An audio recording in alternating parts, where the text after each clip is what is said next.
નમસ્કાર ખેડૂત મિત્રો, આજે આપણે ખરડોસણ મુકામે મોતીભાઈના ફાર્મ પર આવ્યા છીએ। મોતીભાઈ ઘણા સમયથી પ્રાકૃતિક ખેતી કરી રહ્યા છે અને આજે નવી સિઝન ચાલુ થવાની તૈયારીમાં છે, ત્યારે આપણે એમનું જે ઘન જીવામૃત બનાવેલું છે એ કઈ રીતે બનાવ્યું છે અને પહેલાં તો આપણે એમનો ટૂંકમાં પરિચય મેળવશું, કારણ કે એમનો આ બીજો વિડીયો છે। તો મોતીભાઈ, તમારો પહેલાં પરિચય આપો। મારું નામ મોતીભાઈ કાળુભાઈ રબારી, ગામ ખરડોસણ, તાલુકો ડીસા, જિલ્લો બનાસકાંઠા। 07522। તો મોતીભાઈ, તમે જે આ ઘન જીવામૃત બનાવ્યું છે તો થોડી એની માહિતી આપો, કઈ રીતે બનાવ્યું છે અને કઈ રીતે એનો ઉપયોગ કરવાના છો। ઘન જીવામૃતમાં પહેલું કાચું છાણ લેવાનું, પછી એને ઠંડુ પાડવાનું પાણી રેડી, પછી એની અંદર ગૌમૃત બેક્ટેરિયા નાખ્યા હોય, જીવામૃત નાખ્યું હોય અને ગોળનું પાણી, આ બધું મિક્સ કરીને 30 દિવસ સુધી એને સડવા દીધું અને વેસ્ટી કમ્પ્યુટર નાખ્યું પછી, અને લગભગ આજે 35 દિવસ જેવું થઈ ગયું છે, એકદમ શરીર તૈયાર થઈ ગયું છે। હજુ પાયાના ખાતર તરીકે જાય ડીએપીની જગ્યાએ મગફળીની અંદર। તો મિત્રો, તમે જોઈ શકો છો કે આ એકદમ સ્મૂથ થઈ ગયું છે અને જે આપણે ડીએપી નાખીએ છીએ પાયાના ખાતર તરીકે, ડીએપી છે, એસએસપી છે, એની જગ્યાએ આપણે પ્રાકૃતિક ખેતીની અંદર ઘન જીવામૃતનો ઉપયોગ કરતા હોઈએ છીએ। તો આ ઘન જીવામૃત તમે પહેરીને પણ વાપરી શકો છો, પૂંખીને વાપરી શકો છો, બરાબર। અને આજે મગફળીની અંદર જ્યારે આપણે ભાઈ મોતીભાઈ નાખવાના છે તો કઈ રીતે નાખવાના છે એ પણ આપણે પૂછીએ। પહેરીને નાખો છો કે તમે એ રીતે કઈ રીતે નાખો છો? અમે મગફળીની અંદર પહેરીએ, બરાબર। તો આ આખી પ્રોસેસ તમે કરી, બરાબર, ગાયનું છાણ લીધું, બધું કમ્પ્લીટ કર્યું, બરાબર। તો એ આપણા ખેડૂત મિત્રોને એ પણ જણાવો કે આનાથી ફાયદો શું થાય છે? ફાયદો તો પેલો જમીન એકદમ પોચી રહે છે, પછી જે તમે આપણે જે છોડ વાવીએ છીએ, મગફળી વાવીએ તો સીધું કોન્ટેક્ટના જે બેક્ટેરિયા છે એ ડાયરેક્ટ છોડને મળે છે, અને પેલો જે રાસાયણિક નાખો એ જમીનની અંદર નુકસાન કરે છે। આ એકદમ નુકસાન કરતી નાની સુગંધી અળસિયા પણ અંદરથી બહાર આવે, જમીનની અંદર જે સૂક્ષ્મ પેલા થઈ ગયા હોય ને એ અળસિયા પણ એને જમીનની અંદર બહાર આવે, તો જમીન એકદમ પોચી રહે છે। મિત્રો, ઘન જીવામૃતના ઘણા બધા ફાયદા છે, એમાં એક મેઇન ફાયદો એ છે કે જે આપણે જમીન અત્યારે બંજર થતી અટકાવવી હોય તો તમે આ ઘન જીવામૃતનો પહેલાં તો ઉપયોગ કરી શકો છો। જે રાસાયણિક ખાતરો નાખીને આપણે જમીનને ખૂબ ખરાબ હાલતમાં કરી નાખી છે, બરાબર, એની જગ્યાએ ઘન જીવામૃત એક એવો વિકલ્પ છે કે જમીન આપણી સુધરે, બરાબર। પાયાના ખાતર તરીકે જ્યારે ઘન જીવામૃતનો ઉપયોગ કરીએ અને જ્યારે આપણે કોઈ પણ બીજ વાવતા હોઈએ ત્યારે એનો બીજ ઉપર પટ, આપણે જે પ્રાકૃતિક ખેતીમાં જે આપણા આયામો છે, બીજનો પટ આપવો, ઘન જીવામૃત વાપરવું, જીવામૃત વાપરવું, પછી અલગ અલગ અસ્ત્રો બનાવવા, બરાબર, જંતુનાશક અસ્ત્રો, એ જે આપણા આયામો છે એ આપણા મોતીભાઈ બધા વાપરે છે આયામો।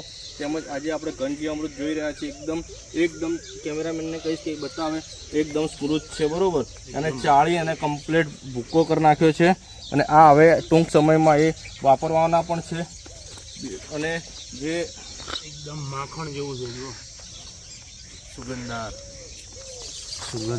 બેસ્ટ સુગંધ આવે।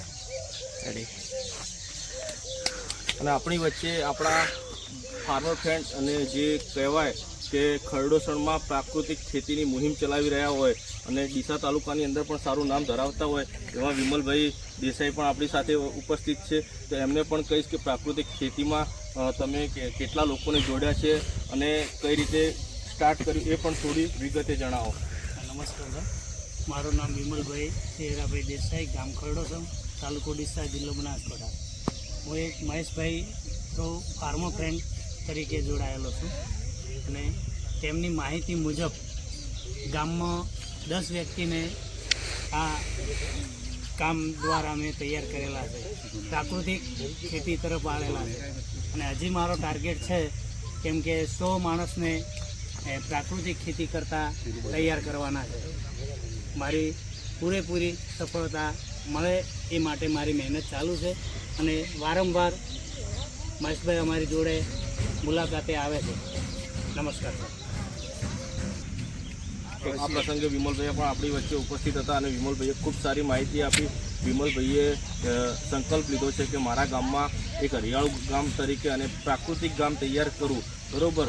આપણે દત્તક ગામ તો ના કહી શક્યા, પણ પ્રાકૃતિક ખેતી તરફ અગ્રેસર ગામ કહી શકાય। અને ખરેખર મોતીભાઈ છે, વિમલભાઈ છે, પછી આપણા સરપંચ છે, ગામના સરપંચ પણ યુવા સરપંચ છે એ પણ પ્રાકૃતિક ખેતી કરે છે. ઘણા બધા એવા ખેડૂતો છે કે જે પ્રાકૃતિક ખેતી તરફ આ ગામના ખેડૂતો વળ્યા છે. અને ખાસ તો મોતીભાઈ અને વિમલભાઈનો આભાર માનું છું કે ગામમાં ઘણા બધા ખેડૂતોને એમને પ્રાકૃતિક ખેતી તરફ વળ્યા છે. જેમ આ જીવામૃત ઘન જીવામૃત બનાવ્યું છે એવી રીતે ભાઈ એ પણ શું કે અળસિયાનું વર્મી કમ્પોસ્ટ પણ સાથે સાથે બનાવેલું છે. તો એની પણ થોડી આપણે માહિતી લઈ લઈએ, કઈ રીતે બનાવ્યું છે અને શું છે એની અંદર આખી ખાસિયત શું છે અને કઈ રીતે તૈયાર કર્યું છે. તો ચાલો આપણે ત્યાં જઈએ. મુલાકાત લઈએ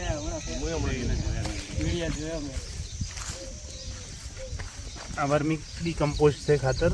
તમે અળસિયા જોઈ જુઓ અળસિયા. હા, ખાતર તૈયાર થઈ ગયું છે ચોમાસું મગફળી માટે.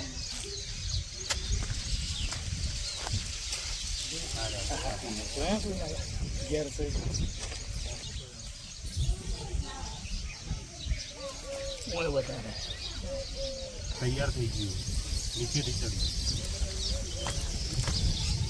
ખાસા મહિના થઈ ગયા.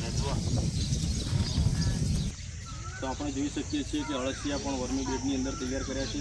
તો મોતીભાઈને કહું કે વર્મી બેડના જે અળસિયા છે એ પણ આપણને બતાવે. આ મહેસાણાના હે ગોપાલ જાત છે એની. જોઈ શકો છો વર્મી કમ્પોસ્ટ અળસિયા ગોપાલ જાત છે. ખાતર તૈયાર થઈ ગયું છે મગફળી માટે બેસ્ટ. આની અંદર પેલું છોણ ઠારવામાં આવે છે, પછી આનો બેડ બનાવવામાં આવે અને બેડની અંદર ખાતર નાખી અને પછી અળસિયા છોડવામાં આવે. એટલે અને દર 15 દિવસે ગોળનું પાણી છોડવામાં આવે અને 2-3 દિવસે અને ભેજ રાખવામાં આવે છે પાણીનો. ખાતર તૈયાર થઈ ગયું. અળસિયા ઘણા છે લોટ. આની અંદર તમે જે આ રબડી નાખો છો આપણા જે દેશી ગાયનો જે છાણ અને એ બધું એ કેટલા દિવસે નાખો છો એ પણ આપણા ખેડૂત મિત્રોને જણાવો. અમે એક વખત બનાવી દઈએ છીએ. બરોબર. એનું છોણ ઠંડુ પાડી અને સીધું પછી એનો બેડ બનાવી દઈએ છીએ અને એમાં અળસિયા છોડી દઈએ. અને અળસિયા લગભગ 50 દાડામાં આ ખાતર તૈયાર કરી દઈએ.